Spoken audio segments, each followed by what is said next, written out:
Hello students, fundamental of maps के second video में आपका स्वागत है। फर्स्ट वीडियो में हमने कई चीज़ें डिस्कस की थी और मैंने बताया था कि सेकेंड वीडियो में हम टाइप्स ऑफ मैप्स पढ़ेंगे।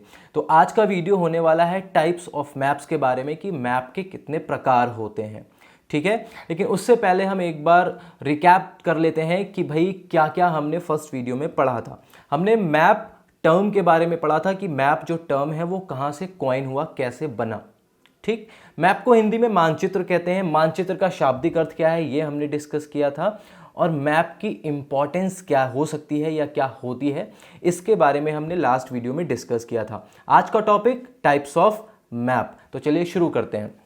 मैप को अगर हम डिवाइड करना चाहें या कैटेगराइज करना चाहें तो ब्रॉडली टू कैटेगरी में हम डिवाइड कर सकते हैं। पहला है जनरल मैप, दूसरा है स्पेशल मैप। आई रिपीट, पहला है जनरल मैप यानी कि सामान्य मानचित्र, दूसरा है स्पेशल मैप यानी कि विशेष प्रकार के मानचित्र। इन दोनों ही टर्म के बारे में हम बात कर लेते हैं। सामान्य मानचित्र मतलब सामान्यता मैप के बारे में हम जो समझते हैं कि अगर हम किसी से कह रहे हैं या कोई हमसे कह रहा है कि मैप, तो दिमाग में जो सामान्य इमेज आती है, पहली इमेज आती है कि हाँ, राज्य राजधानी, देश या देश की राजधानी, या फिर पर्वत या फिर पठार या फिर जंगल आदि के बारे में मैप्स को देख रहा होगा कोई व्यक्ति। तो इस तरह के जो मैप्स होते हैं जो कि पठार, पर्वत, नदियां, इन सारी चीज़ों को दर्शाते हैं, इनको सामान्य मानचित्र की कैटेगरी में रखा जाता है। क्लियर। दूसरे होते हैं स्पेशल मैप, जो कि आपकी ज़रूरत के हिसाब से बनाए जाते हैं। आप उनको कस्टमाइज़ करा सकते हो, आप उन्हें पर्सनलाइज करा सकते हो। ठीक है, जैसे कि हो गया हमारा स्टेट का मैप, जैसे कि हो गया हमारा विलेजेस का मैप, रूरल एरिया का मैप, पॉपुलेशन का मैप, क्लाइमेट मैप, या फिर वेदर मैप, ये सारे। और एक बहुत ही अच्छा एग्जांपल मैं आपको बताऊं पर्सनलाइज मैप का, जो आप अपने घर का मैप बनवाते हो, ठीक है ना, अकॉर्डिंग टू यू, वो क्या है, स्पेशल टाइप ऑफ मैप है।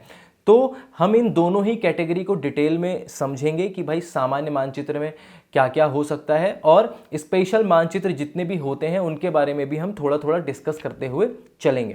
तो देखो, सामान्य मानचित्र, मानचित्र का मतलब मैंने लास्ट वीडियो में बताया था, ऐसा चित्र जिसका मान हो, जिसमें कोई मेजरमेंट हो, जिसमें कोई स्केल हो, उसको मानचित्र कहते हैं।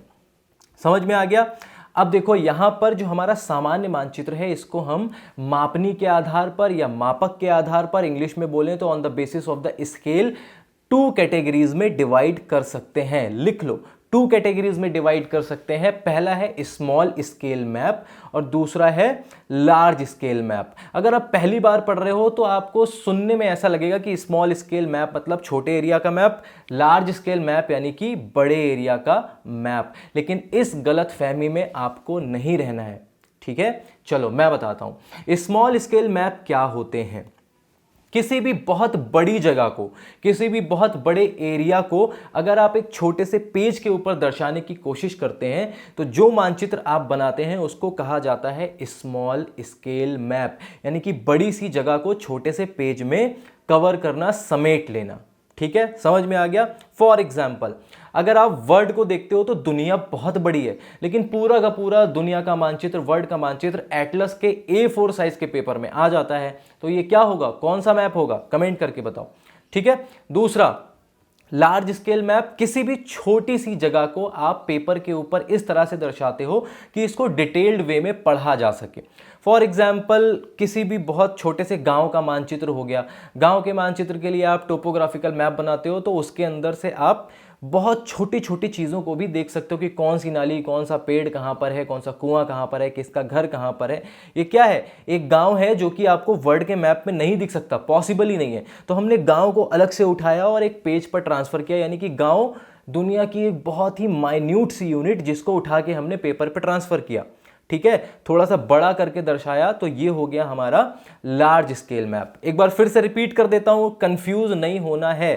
ठीक है, स्मॉल स्केल मैप, बड़ी जगह को छोटी जगह में दर्शाना, ठीक, और लार्ज स्केल मैप, किसी भी छोटी जगह को बड़ा करके पेपर पे दर्शाना, इसको बोलते हैं लार्ज स्केल मैप। क्लियर हो गया ना। ठीक, समझ में आ गया।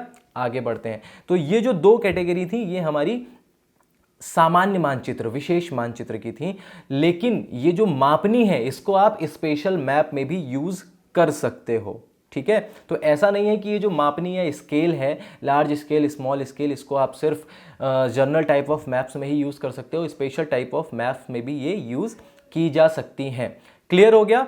अब हम बात करेंगे स्पेशल टाइप्स ऑफ मैप्स की, जिनमें बहुत ज़्यादा मतलब होते तो कई सारे हैं जिनके बारे में हम बात कर सकते हैं थोड़ी थोड़ी, लेकिन बात करने के लिए बहुत ज़्यादा चीज़ें इसमें होती नहीं है। तो विशेष टाइप के मानचित्र या फिर स्पेशल मानचित्र कौन कौन से होते हैं, थोड़ा थोड़ा बात करेंगे। सबसे पहले फिजिकल मैप्स। अगर आपकी ज़रूरत है कि आप किसी भी कंट्री की नदियाँ, पहाड़, पठार आदि पढ़ना चाहते हो, तो आपको किसकी ज़रूरत पड़ेगी? आपको ज़रूरत पड़ेगी फिजिकल मैप की। बच्चों से हम लोग पढ़ाते हैं तो बोलते हैं कि कल आपको लेकर आना है इंडिया का या वर्ल्ड का फिजिकल मैप, ठीक है। फिजिकल मैप कैसे मैप? जिनके अंदर physical properties, physical features of any particular area दिखाए जाते हैं, उनको बोलते हैं physical map. And this is also a special type of map, क्योंकि ये आपकी ज़रूरत के अकॉर्डिंग है।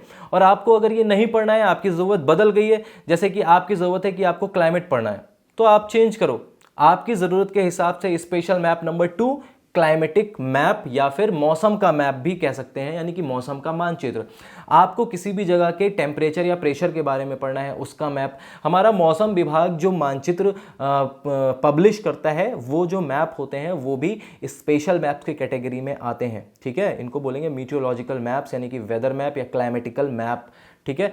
मौसम और जलवायु दोनों के एलिमेंट्स सेम होते हैं। मौसम कम समय में बदलता है और जलवायु लंबे समय तक, बहुत लंबे समय तक एक जैसी रहती है, लेकिन दोनों के अंदर की एलिमेंट्स जो है वो सेम रहते हैं। तो नंबर 2 क्या हो गया हमारा? Climatic map. तीसरा वेजिटेशन मैप। किस तरह के वन कहाँ पर पाए जाते हैं? ट्रॉपिकल डेसिडुअस हो गया, ट्रॉपिकल एवरग्रीन हो गया, थॉर्नी हो गया, डेल्टाइक हो गया, माउंटेन हो गया। इस तरह के फॉरेस्ट को कैटेगराइज करने के लिए जिस मैप की हमें ज़रूरत पड़ती है, उसको हम बोलते हैं वेजिटेशन मैप या नेचुरल वेजिटेशन मैप।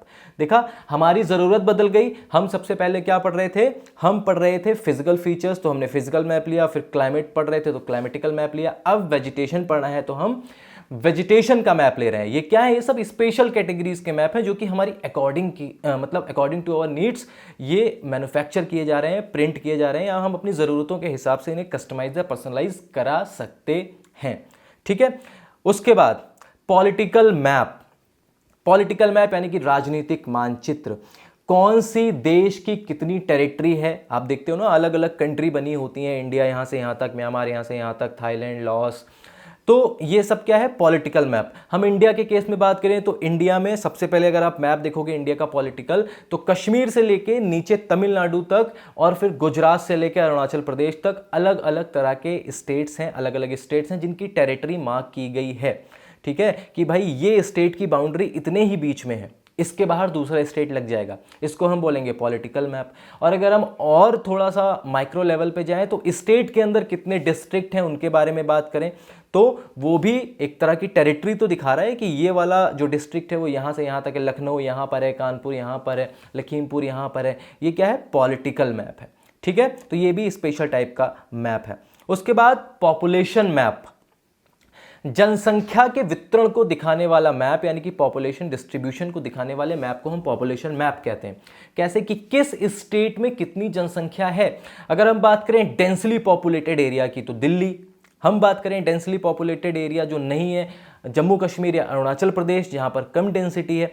तो पॉपुलेशन को दर्शाने के लिए जो मैप बनाए जाते हैं उनको बोला जाता है पॉपुलेशन मैप। उसके बाद इकोनॉमिकल मैप, आर्थिक मानचित्र, इकोनॉमिकल एक्टिविटी को दिखाने के लिए, या फिर कौन सा स्टेट इंडिया में कितना ज़्यादा टैक्स दे रहा है, टैक्स रेवेन्यू जनरेट कर रहा है, उसका मैप।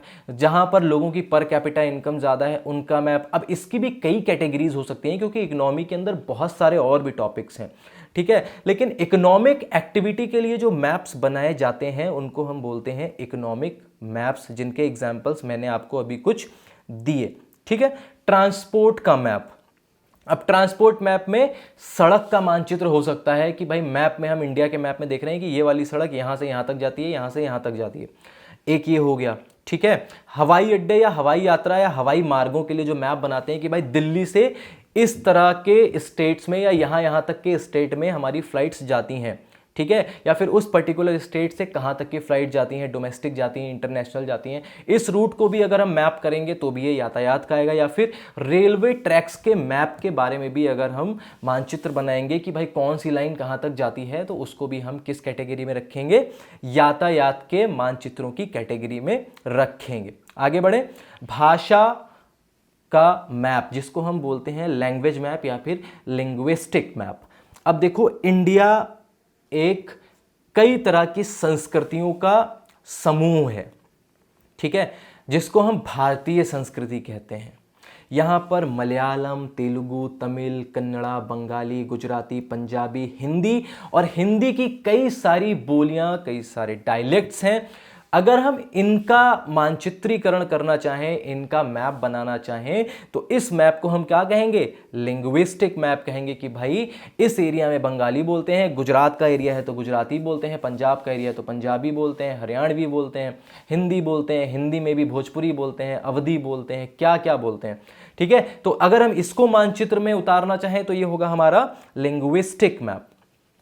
रेशियल मैप, रेस होती है ना, प्रजातियां होती हैं, तो कौन सी प्रजाति कहां पर रहती है, जैसे कि आप देखेंगे साउथ में कुछ प्रजातियां हैं अलग रेस की, ठीक है, द्रविडियन।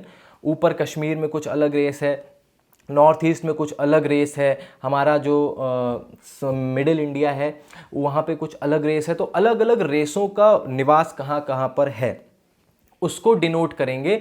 तो हम कौन सा मैप बनाएंगे, हम बनाएंगे रेशियल मैप।